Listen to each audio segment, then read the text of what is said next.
Hi, I'm Jean Domyacic, and I'm a second grade teacher here at Owen Elementary School. And I teach second grade, as I just mentioned, and the kids are about 21 kids in a class, and the level is all different ability level. Great. Okay. Get it a little tighter here. I'm focusing on. Okay. You ready for the first round here? Okay. Okay. So we want to understand the decisions you made in planning for this lesson and how it fits into the unit and the year. How does this lesson connect to and build on students' prior skills and knowledge? What was taught before this lesson and what will come after it? All right. The lesson that I just did today on the Emperor's Egg, it kind of builds on, earlier this week we were talking about Antarctica and the Arctic. And then we zoomed in on penguins living in Antarctica. So then this lesson was a natural lesson to have afterwards with the nonfiction book, The Emperor's Egg. Also, prior to this lesson, we were doing writing on nonfiction writing, animal research. So the students had an animal that they were researching, and then what they did is they talked about the animal's looks, its habitat, its behavior, and the food it ate. All their information for their animal research booklet was text-based on various animal books or magazines, or even we used the internet. Great. Discuss the sequence that surround this one lesson. Okay, hold on. Discuss the sequence of lessons that surround this one lesson. Okay, the sequence of lessons that surrounds this particular lesson today is this. On Monday and Tuesday, we talked about the Arctic and Antarctica. And then yesterday, we did a first read of The Emperor's Egg. And prior to reading The Emperor's Egg, we used an anticipation guide where it had 6 or 7 facts that could be facts in the story. And the students were supposed to use their background knowledge to say if this fact was true or false, solely based on their background knowledge. And then the lesson today was we took the same anticipation guide sheet on the story, The Emperor's Egg, and the students read it again, a second reading, and then they looked in the text to find the answers to see if those 6 or 5, 6, 7 facts on the anticipation guide were true or not true. Is the text used in this lesson part of a sequence of text designed to build skills and knowledge? If so, please give an example of other texts that form this sequence.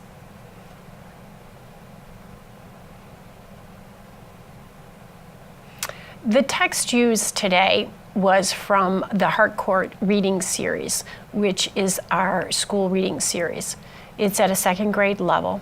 And this text is a nonfiction text at a second grade level to build knowledge on emperor penguins.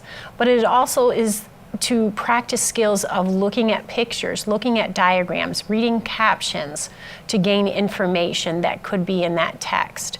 The students have had previous experience with reading nonfiction text and looking at pictures and diagrams and labeling.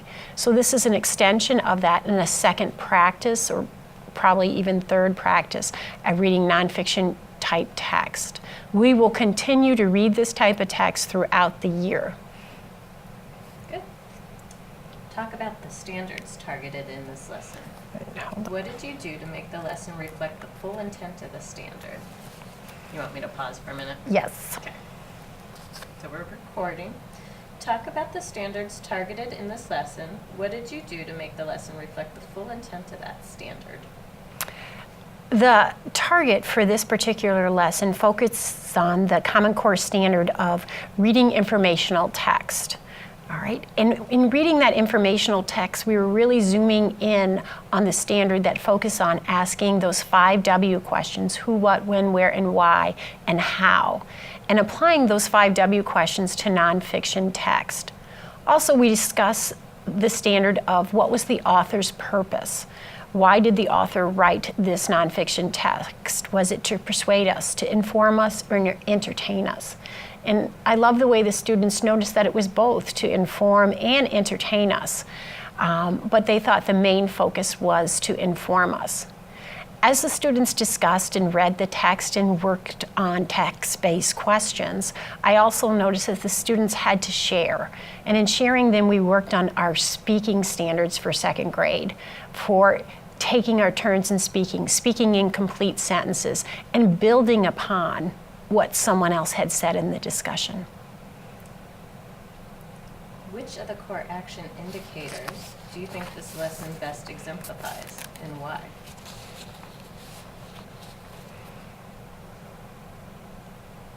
The core action indicator that best is shown in this lesson would be to employ questions and tasks that are text-dependent and text-specific. The students had to constantly go back to the text to prove if the statement was true or false, or the student had to go back to the text to gain information on what the animal looked like or acted like, or perhaps the food. So I would definitely say it was the core action that employs questions on text-specific and text-dependent. Excuse me.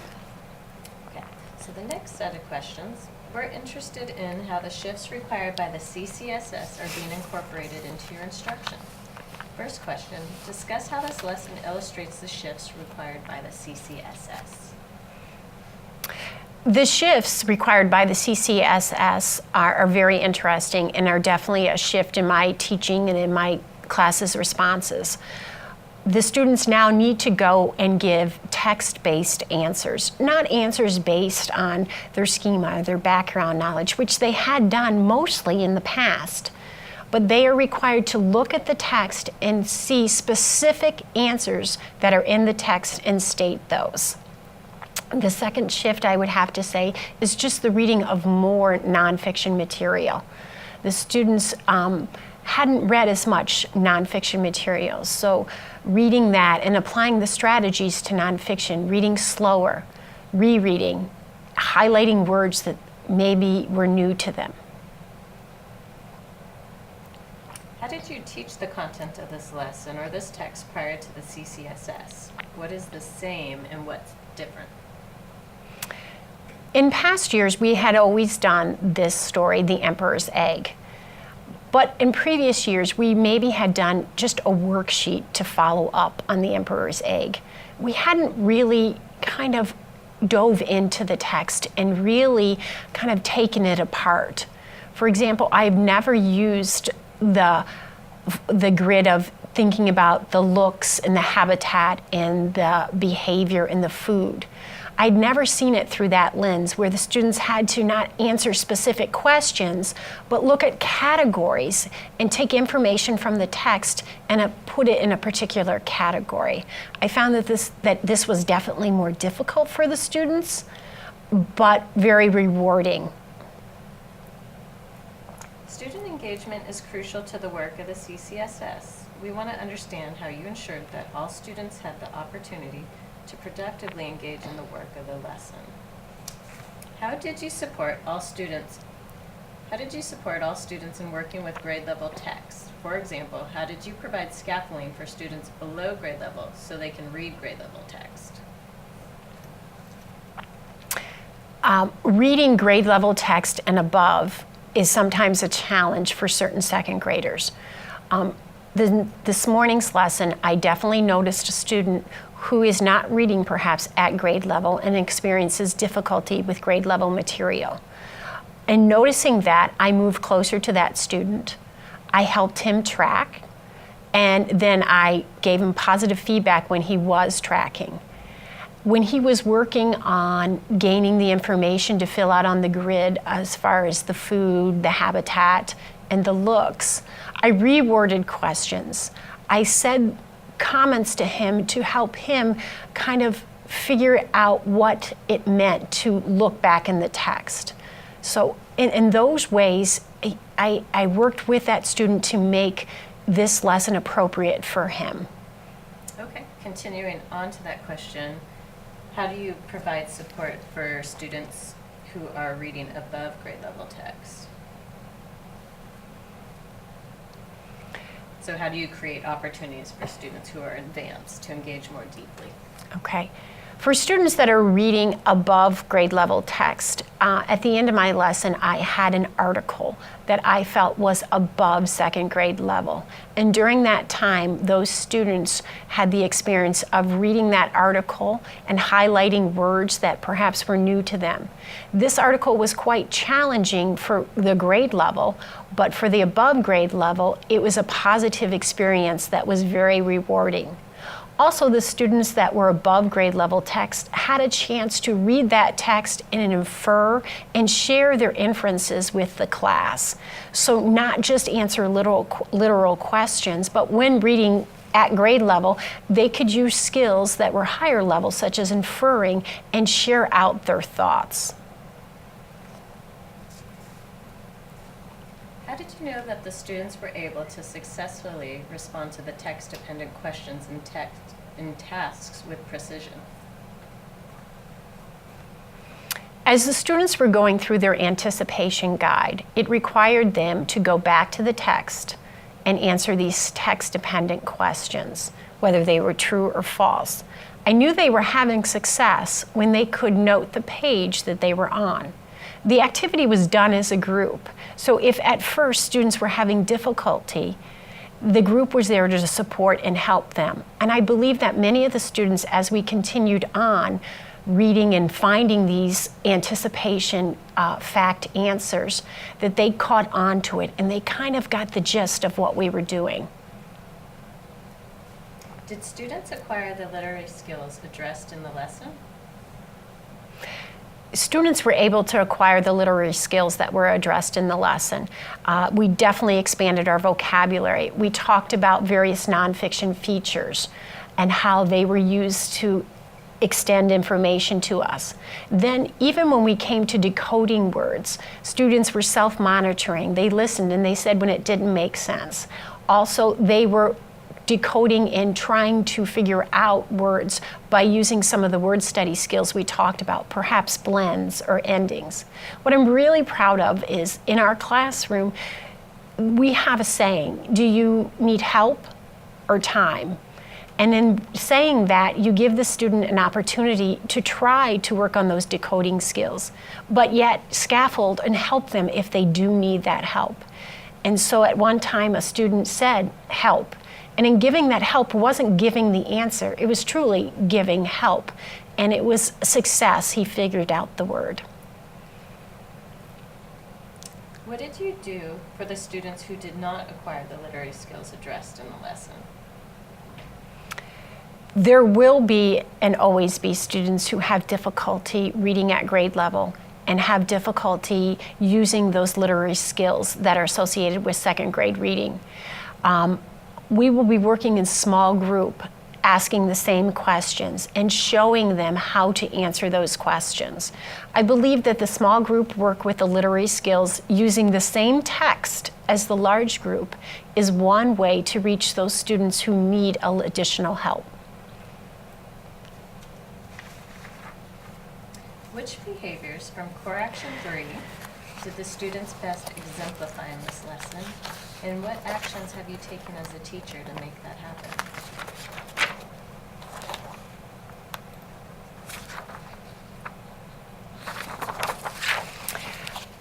Core Action 3 talks about students, providing all students an opportunity to engage in the literacy lesson.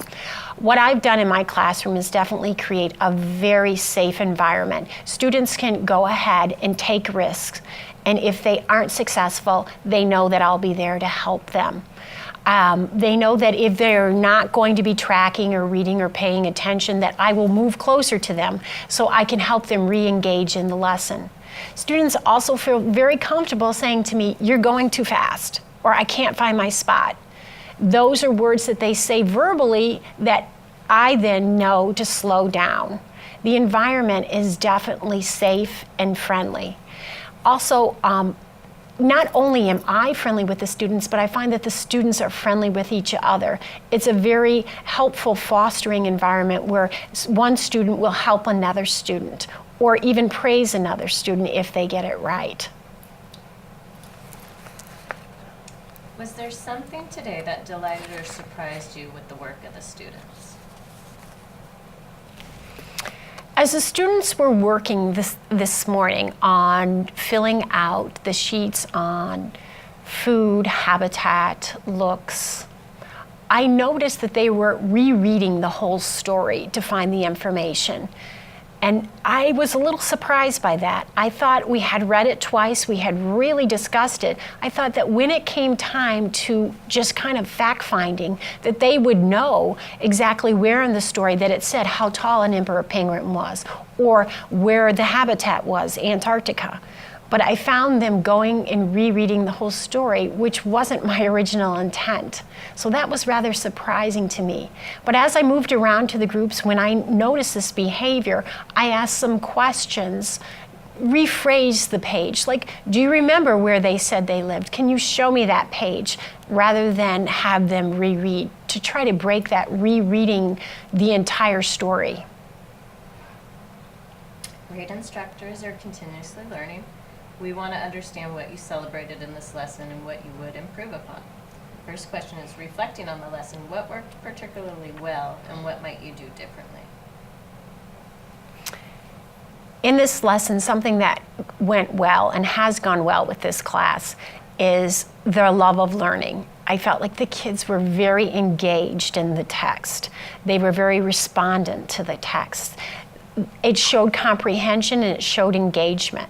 So I'm very pleased about that. But with that also comes additional thoughts and comments. So sometimes they're sharing beyond sharing, and then their connections kind of frustrated me at times when I wanted to continue to move on with the lesson.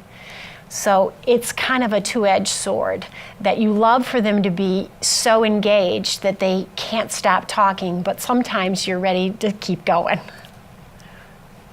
And then last question, were there any surprises or unexpected student behaviors or reactions?